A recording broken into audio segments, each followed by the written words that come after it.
Welcome to another episode of Mike's Money Picks. Today on the podcast, we're continuing our position by position analysis for the 2024 fantasy football season with our wide receiver sell list. So, a lot of fantasy analysts will do their like and dislike or, love and hate, whatever you want to call it. Well, we got to make it money themed here at Mike's Money Picks. So we do buy and sell. So these are the wide receivers that are on my sell list for the 2024 season. So basically, these are the wide receivers that I have ranked lower than consensus their position. I am not willing to draft these players at their current ADP, and I believe that they have a high chance of busting. Essentially, I do not want to draft these guys unless they fall to me. Now, the opposite of this list would obviously be the buy list. So I did release the buy list earlier today. So make sure you go scroll down on the channel feed or in the audio feed if you're listening on audio. So that way you can find the wide receiver buy list as well as the buy and sell list for the running back position and our total position preview for the quarterback position that includes tiers. This is our second to last, positional episode. We're going to be doing the tight ends tomorrow night. They're going to be our full rankings and tiers. So make sure you are subscribed to the channel so that way you can be back here for that. And also you can be with us for the rest of the NFL season because we're going to have weekly NFL, college football, and golf content all the way through the fall. So basically the buy and sell list that we have here for the preseason, we're going to do a buy and sell list every single week for the NFL season. That's going to kind of determine who we like and don't like for fantasy, daily fantasy, and player props purposes. So let's go ahead and let's sit down and let's go ahead and try to find 5 receivers. I actually thought this one was the hardest list of all the ones to make. 5 receivers that I do not like for the 2024 season, and these are going to be the guys on my sell. So we've talked about some recurring themes here on these positional episodes. And with the running back position, we love guys who have very predictable, very projectable volume.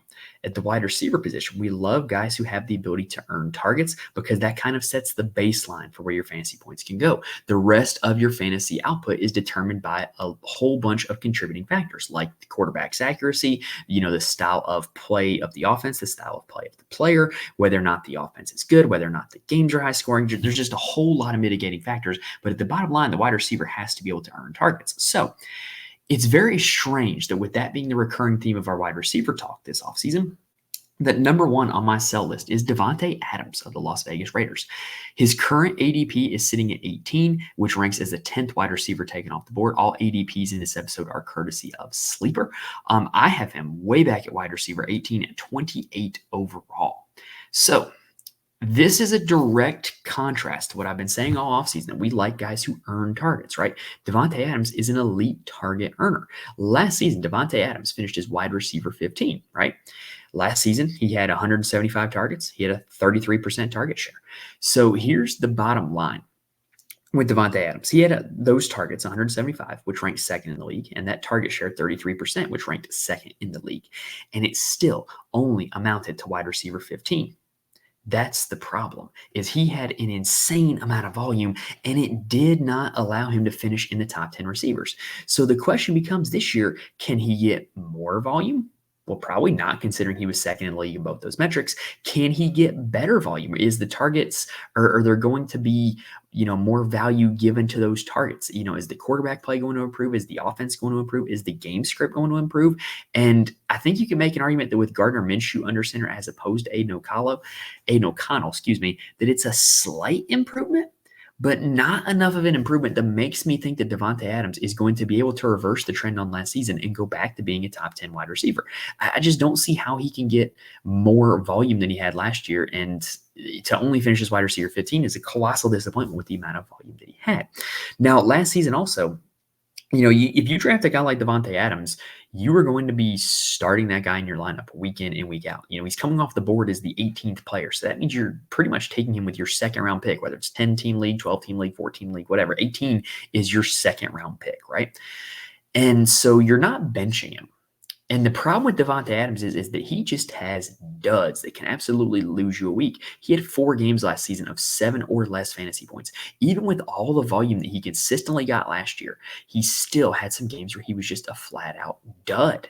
And so to me, when you take into the fact that the volume can't possibly increase, the targets can only get so much better, the dud games are still there, there's just a lot of red flags surrounding Davante Adams, in my opinion. And oh, by the way, he's not getting any younger. He is now 31 years old. So his ability to separate and earn those targets probably not going to be as good this year as it was last year. So Devontae Adams, yes, he is going to see a consistent workload of targets, but do those targets actually mean anything? That is why he comes in as my wide receiver 18, number 28 overall. I think there are a lot of receivers around that mark who just simply have higher ceilings than Devontae Adams, because if they were to see the volume that Devontae Adams got, then they would probably finish as, a top 5 receiver in fantasy. And so that is why I have Cooper Kupp, Brandon Ayuk, Jalen Waddle, Drake London, Mike Evans. They're all ahead of Devontae Adams, and they're not always being drafted ahead of Devontae Adams. So that is why Devontae Adams is the first receiver on my sell list for the 2024 season. The second wide receiver on my sell list, this is another one that kind of goes a little bit contrary to what we were talking about with ability to earn targets, but I'm going to break down why. So second on my sell list is going to be Michael Pittman Jr. of the Indianapolis Colts. Now, this one is not as big of a gulf as Devontae Adams in terms of their ranking and their ADP for where they're being drafted and for where I've got him at. His current ADP is 34, so he's basically a end of the third round, start of the fourth round pick, which comes off the board as the 21st wide receiver. I have him as my wide receiver 25 at number 44 overall. That's not that big of a difference when you break it down, but to me, that difference boils down to the difference in scheme that you're going to see out of the Indianapolis Colts this season. Last year, Michael Pittman Jr. finished as wide receiver 14 in fantasy points per game.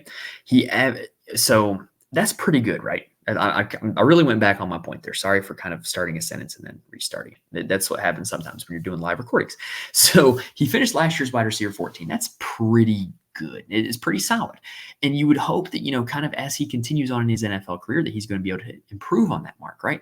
I just don't see that being the case. He averaged over 15 points or fantasy points per game last season.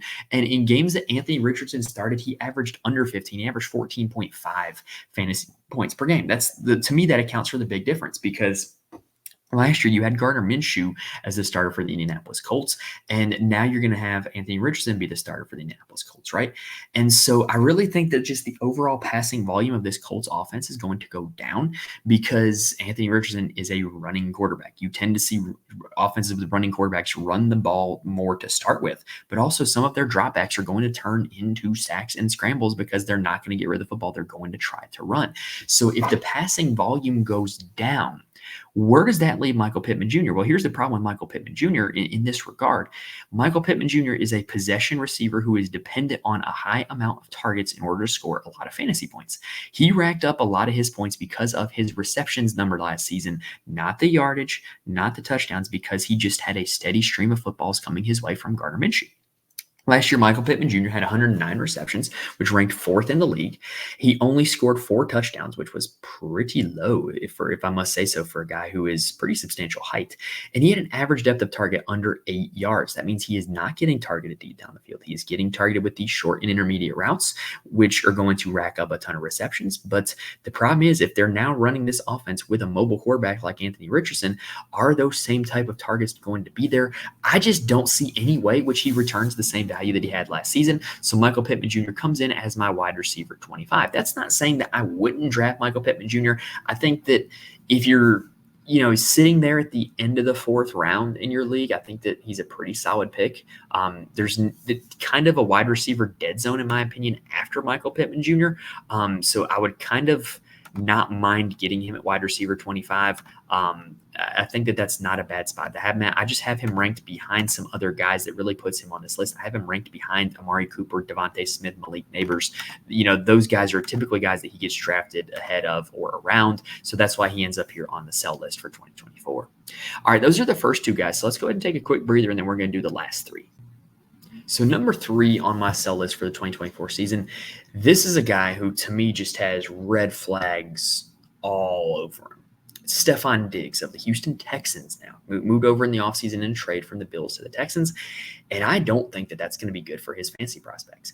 Stefon Diggs' current ADP is 38 overall, ranking as the 22nd wide receiver coming off the board. My rank is I have him at wide receiver 28, quite substantially behind his positional ranking where he's being drafted at. So here's the problem with Stefon Diggs. Last year, he was wide receiver 13 in fantasy points per game, which sounds really good. Doesn't tell the whole story, though, because story number 1 is that he was a Buffalo Bill last season. The Buffalo Bills receiving core had just not a lot of competition for targets. Gabe Davis was, banged up in and out of the lineup. Khalil Shakir was kind of doing his thing out of the slot late in the season. They had the tight ends, Kincaid and Knox, who kind of were in and out of the lineup with injuries, both of them. And so really, there was not a lot of competition for targets in this Buffalo offense. And so he finished as wide receiver 13 in fantasy points per game. But like I said, that doesn't tell the whole story. It's also a different story from where he's at now, because now he's going to the Houston Texans, where there's a ton of competition for targets. There's Nico Collins, who is just a physical beast. There is Tank Dell, who really clearly has a rapport with CJ Stroud, does a lot of work underneath in intermediate routes and making guys miss after the catch. There's Dalton Schultz, the tight end. So there's just a lot of competition for targets now. So even if you were just to say, hey, why can't he just do the same thing he did last year? Well, that's the reason why there's now a lot more competition for targets. But also, last season, Stephon Diggs had one of the biggest tale of two seasons that I've ever seen in my life at the wide receiver position. He was wide receiver 3 overall in weeks 1 through 9, and then wide receiver 50 overall from weeks 10 to 17. That means he literally went from one of the best wide receivers in fantasy football to a guy that you could not start in fantasy football the second half of the season. Now, what is the reason for that? Well, there's theory number 1, which is Stephon Diggs is just cooked. He's done. He's old. He's aging. He's not able to separate like he used to, in which case you should not draft him in fantasy if that's the case. We don't know if that's for sure right. The other more plausible explanation is that there was a shift in offensive coordinator for the Buffalo Bills from Ken Dorsey to Joe Brady. And Joe Brady, we've seen his offense in the NFL with the Carolina Panthers. They do not prioritize one receiver. You do not see one receiver get fed the football in a Joe Brady offense. You tend to see a bunch of spread out targets. You tend to see alpha receivers get used a little bit as decoys in favor of guys who are better maybe after the catch. It's not a really good offense to be a number 1 wide receiver in. And so, even if that's the switch in offensive coordinator caused the drop for Stephon Diggs, should that cause him to drop all the way to wide receiver 50? Just that little bit of a scheme change?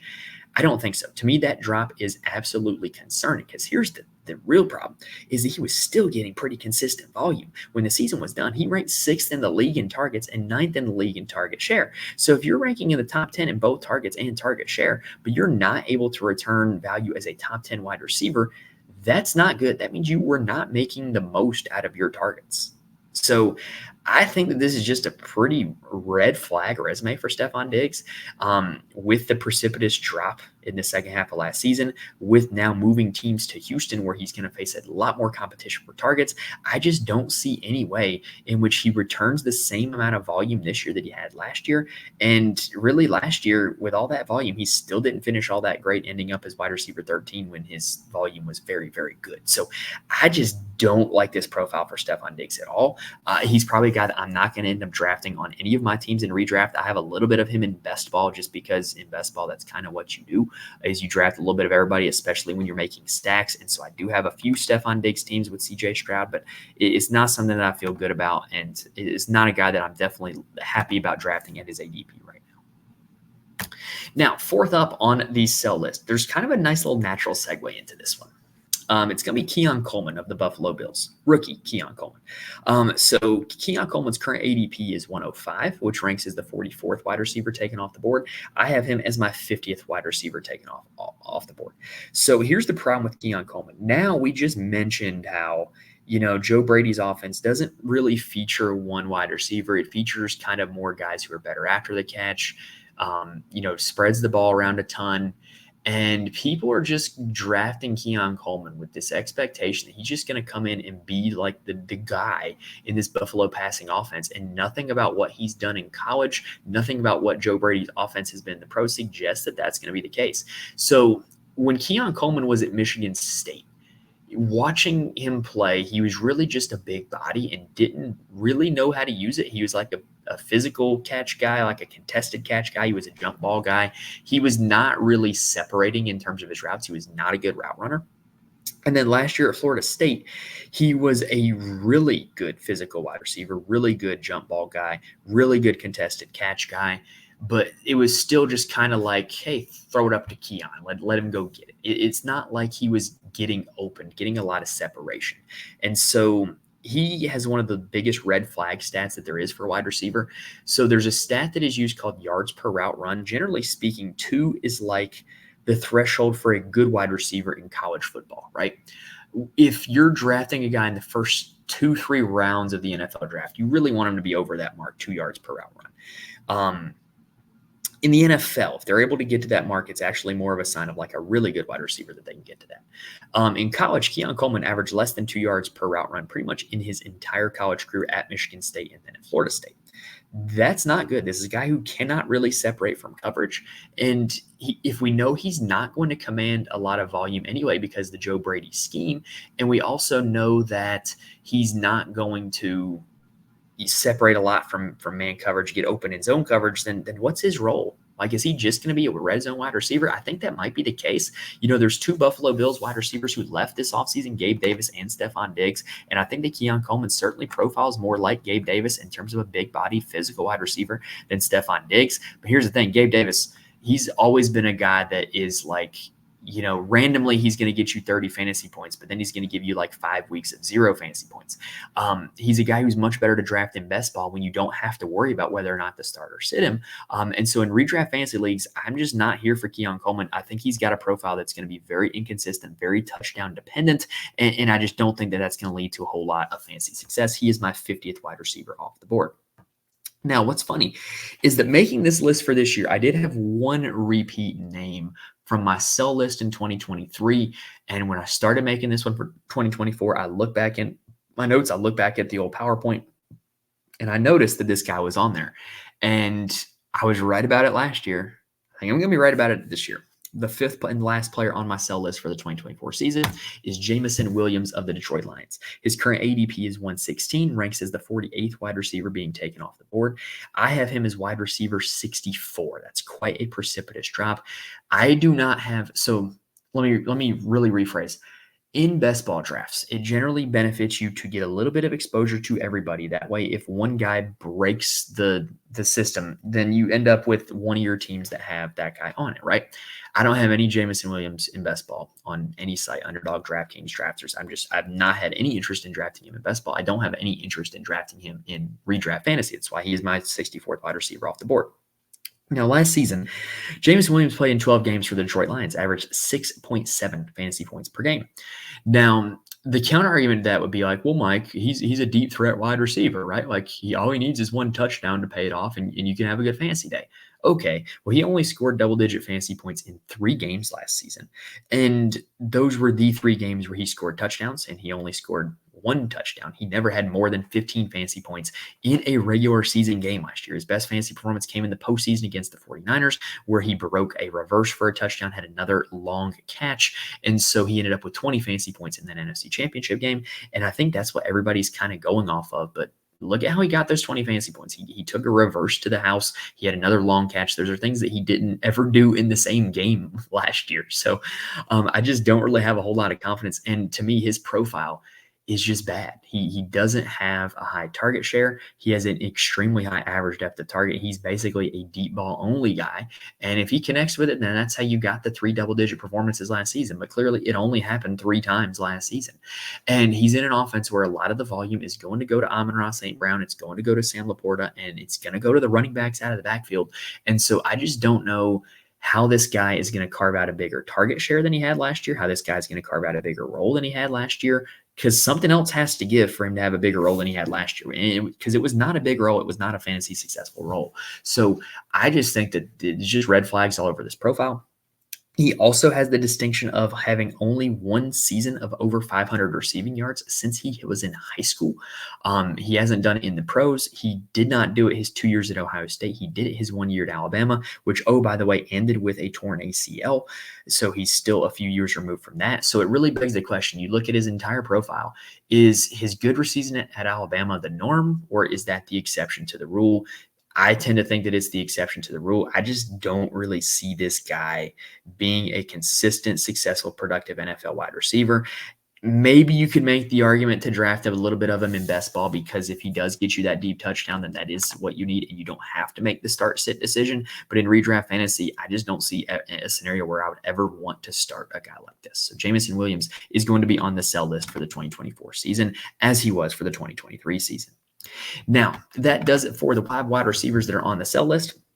If this episode helped you in any way, gave you some info, gave you some guys to look out for in your drafts, make sure you hit the like button if you're watching on YouTube. If you're listening on audio, please rate and review. I promise you guys, the likes, the rating, and reviews, those help me out more than you could ever know. Helps the podcast show up in searches, helps people find the videos. Just it helps so much, and I really do appreciate it when you guys do that. And while you're at it, go ahead and subscribe to the channel. That way you can be with us for the rest of our content for college football, golf, and NFL season. We'll be here every week for all 3 of those sports. Now, if you heard me talk about best ball and you want to give best ball a shot, head on over to signupexpert.com/Mike's Picks.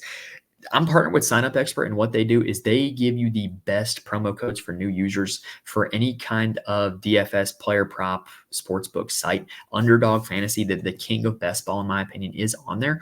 And they have a deposit match. So if you say that you want to do, hey, just want to try $25 worth of best ball drafts, use the promo code from there, or use my promo code in the link, and get your deposit match. And all of a sudden now you have $50 to play with as opposed to $25. Also, these were only 5 wide receivers that were on my sell list. There's more that I have takes on. So if you want all of the ranks, all of the best ball tools as well, head on over to the Patreon, patreon.com/Mike's Money Picks. All right, but that's going to do it for this episode, guys. That's going to do it for the wide receiver position. So hopefully I was able to give you guys plenty of information that is going to help you draft the right guys in your fantasy football league this season. Best of luck to you guys in your drafts. Best of luck to you guys in fantasy football this season. Thank you guys for watching and listening. Come back for the tight end episode, and I will see you guys next time.